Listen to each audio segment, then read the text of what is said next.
नमस्कार मित्रों, आपका हमारे चैनल पर आपका स्वागत है।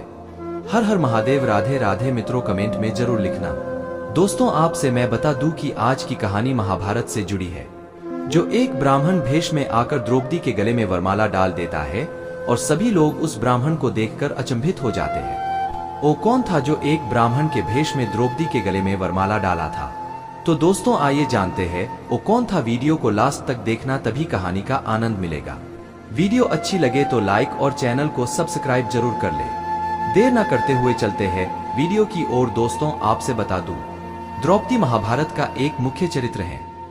द्रौपदी को पांचाली नाम से भी जाना जाता है।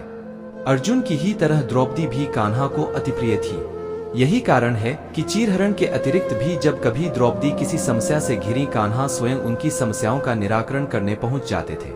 आइए आज जानते हैं द्रौपदी के 2 जन्मों से जुड़ी घटनाएं। महाभारत की कथाओं के अनुसार द्रौपदी राजा द्रुपद की पुत्री थी, लेकिन उनका जन्म माता के गर्भ से नहीं हुआ था, बल्कि वह हवन कुंड से प्रकट हुई थी। राजा द्रुपद ने ज्ञानी और तपस्वी 2 ब्राह्मण भाइयों याज और उपयाज के कहने पर एक दिव्य हवन का आयोजन किया, क्योंकि द्रुपद एक ऐसा पुत्र प्राप्त करना चाहते थे जो कौरवों और पांडवों के गुरु द्रोणाचार्य का वध कर सके। इस हवन से राजा द्रुपद को पुत्र और पुत्री दोनों की प्राप्ति हुई, जिनका नाम धृष्टद्युम्न और द्रौपदी रखा गया। कहते हैं जिस समय द्रौपदी कुंड से प्रकट हुई, उस समय उनके अनूठे बाल रूप को देखकर सभी मंत्रमुग्ध रह गए। उनकी आंखें खिले हुए कमल की तरह शांत और उज्ज्वल थीं, भौहें चंद्रमा के समान वक्राकार थीं और उनका रंग श्याम था। इन खूबियों के कारण उनके पिता और ऋषियों ने उन्हें प्यार से कृष्णा कहा। यही उनके बचपन का नाम था। बाद में द्रुपद की पुत्री होने के कारण उन्हें द्रौपदी कहा जाने लगा। भविष्य पुराण की कथा में उल्लेख मिलता है कि पूर्वजन्म में द्रौपदी एक ब्राह्मण की पुत्री थी। इनकी पति की मृत्यु हो जाने के कारण इन्हें वैधव्य का सामना करना पड़ा था। गरीबी और कष्टमय जीवन में भी इन्हें ब्राह्मणों और साधुओं की बड़ी सेवा की थी। साधुओं की कृपा से इन्होंने स्थाली दान व्रत किया था। इस व्रत से इन्हें यह वरदान मिला था कि यह देवी लक्ष्मी के समाना होंगी। यह जब तक स्वयं भोजन नहीं कर लेंगी तब तक इनका भोजन पात्र भरा रहेगा। द्रौपदी के इसी वरदान के कारण वनवास के दौरान पांडव ब्राह्मणों और अतिथियों को भोजन करवाने में सक्षम थे। पूर्वजन्म में अल्पायु में ही विधवा हो जाने के कारण द्रौपदी ने ऋषियों की सलाह पर महादेव को प्रसन्न करने के लिए तपस्या करना आरंभ कर दिया। भगवान शिव ने द्रौपदी की तपस्या से प्रसन्न होकर दर्शन दिया और वरदान मांगने के लिए कहा। द्रौपदी ने वरदान रूप में ऐसा पति मांगा जो किसी एक पुरुष में संभव नहीं था। इस वरदान के कारण द्रौपदी अगले जन्म में 5 पतियों की पत्नी बनी और वह सभी दीर्घायु हुए। द्रौपदी के जीवन में कुछ भी सामान्य नहीं था, तो विवाह कैसे सामान्य हो सकता था?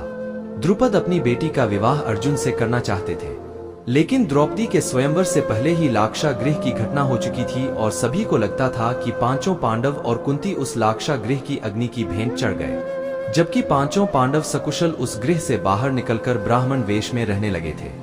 द्रौपदी के स्वयंवर का समाचार पाकर पांडव भी ब्राह्मण वेश में वहां पहुंचे।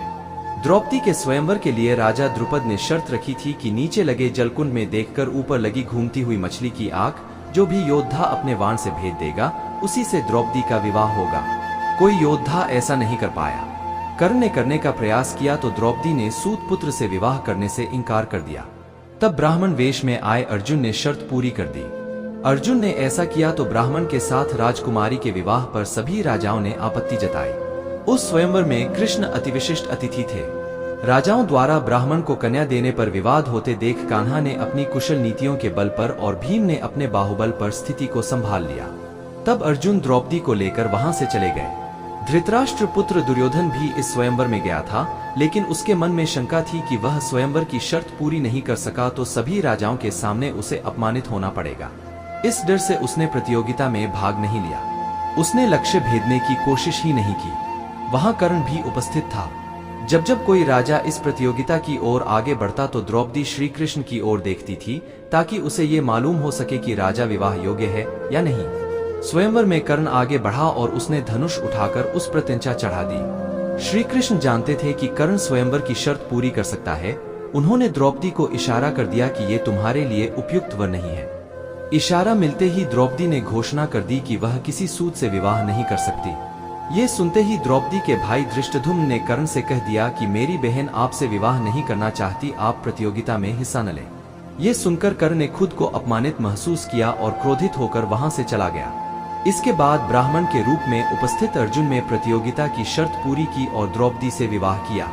धृष्टद्युम्न, जो कि पांडवों का पीछा कर रहा था, उसने यह सब देखा और अपने पिता के पास जाकर उनसे कहा, पिताश्री, मैं आपके लिए एक खुशखबर लाया हूँ। वह पराक्रमी ब्राह्मण जिसने द्रौपदी के साथ विवाह किया वह कोई और नहीं बल्कि पांडुपुत्र अर्जुन ही है।